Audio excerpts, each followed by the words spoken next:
Have you ever wondered why the victims of abuse will usually stay with their abuser in the context of marriage? Why they don't just get out of that situation? Or maybe you yourself feel that deep down there are signs that your own partner, that your own husband or spouse is exhibiting patterns that are toxic and that other people might actually deem to be quote unquote abusive. And I also do want to clarify that when we're talking about abuse in this video, we're specifically referring to physical, mental, sexual, financial, all the different forms of abuse. Because traditionally, when people talk about abuse, they talk about the physical aspect. And I want to challenge that traditional understanding because that's not actually what abuse always looks like. So if this topic is something that has been on your mind for a long time, then please stick around because in today's video, we're going to be talking about the cycle of abuse. Because even though it is a heavy topic,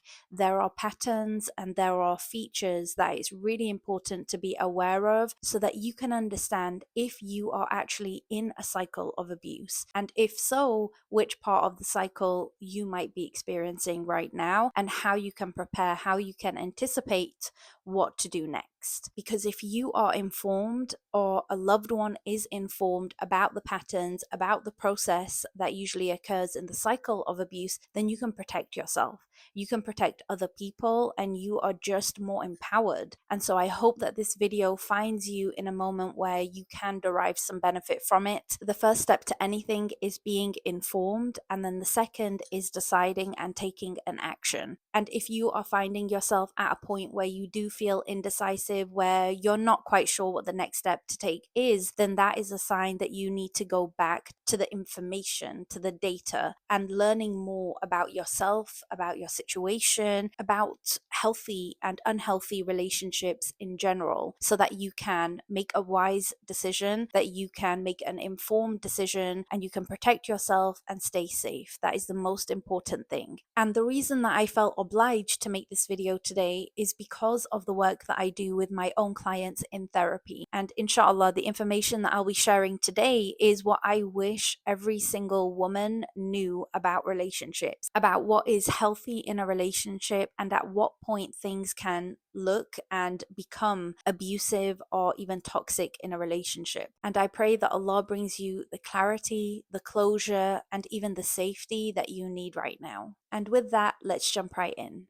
Assalamu alaikum wa rahmatullahi wa barakatuh. My name is Kashmir and I am a marriage and family therapist based here in the US. I'm also an author and the founder of a mental health clinic called Heal Therapy. I create weekly videos about mental wellness and healthy relationships from an Islamic centric perspective. However, if you come from a different background or identify with a different belief system, please know that you are absolutely respected and welcome here. And with that, let's jump into the topic of today. So before we talk about the actual patterns in the cycle of abuse and the features of each of those phases, I wanted to share some really shocking statistics with you all. Number one in 3 women and 1 in 4 men in the US experience physical violence, sexual violence, or intimate partner violence in their relationships. And the research around this also shares that these moments of violence are not isolated incidents. Typically, they are a pattern and they are repeated and they increase in frequency and shockingly, they increase in severity over time. And the reason why I'm sharing these statistics with you all is because an important takeaway from this is that sometimes it begins small. And so what we deem to be kind of just a one-time event that's very insignificant, we kind of brush over it and give the benefit of the doubt, might actually be the beginning of a pattern. And so if this has happened to you and there is an incident which occurred that you are wondering, okay, was this a one-time thing? Is this going to happen again? This is your invitation to remain vigilant, to remain mindful. And I'm not saying this to breed fear, but to just encourage awareness. And so even if you are not doing anything actively about the one incident, don't just brush it away. In some cases, it may be nothing. In some cases, it could be just a flare of anger, a moment of rage. At the end of the day, we are all human beings and we do make mistakes. But what we're talking about here is a pattern of abuse. Now, let's talk a little bit more about what that cycle actually looks like. The first phase of this is what we would call the tension building phase. And this one is really important. This is where you, as the victim, might feel like as if you are constantly walking on eggshells, that anything that you do might trigger a reactive response from the abuser, from the one who is the perpetrator in this situation. You might find that you self isolate a little bit more, that you are more withdrawn, that you are quiet in order to protect yourself and to not instigate or provoke a reaction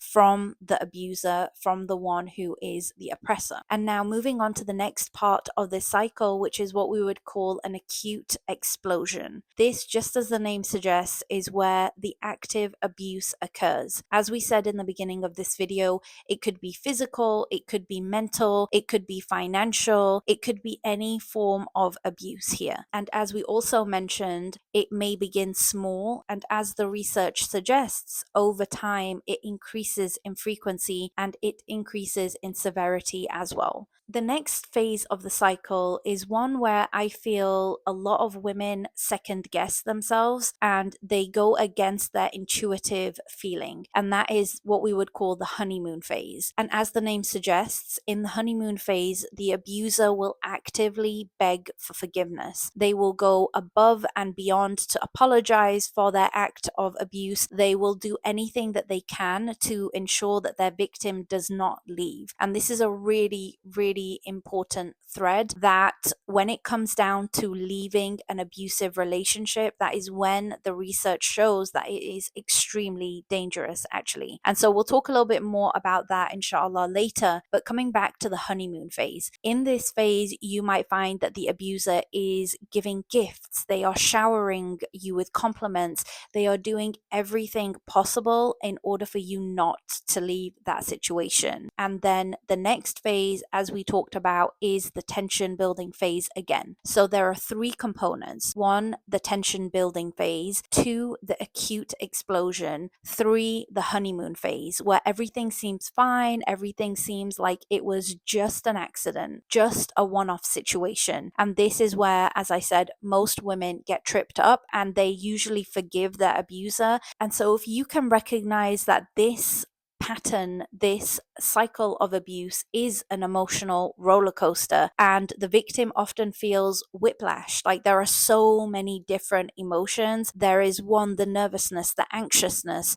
feeling like as if you are treading on eggshells. Then there is the moment of vulnerability and harm and pain that you feel during the acute explosion. And then the final phase, which is the confusion, the gaslighting, the phase where one might be questioning, did this really happen? Was it really as bad as I imagined or as I felt it was? Or am I exaggerating? Am I making it more than what it actually is? As we've gone through the cycle, it can be really easy now to understand why victims usually stay. As the research says, up to 7 times through this cycle. And that is because they go through this emotional roller coaster. And oftentimes the abuser will want to isolate the victim from their support systems. So from family members, from friends, from any type of support, from even their therapist, in order to keep them locked into that relationship and to continue to inflict harm upon them. An important takeaway from this is that the cycle is fast and it is reinforcing,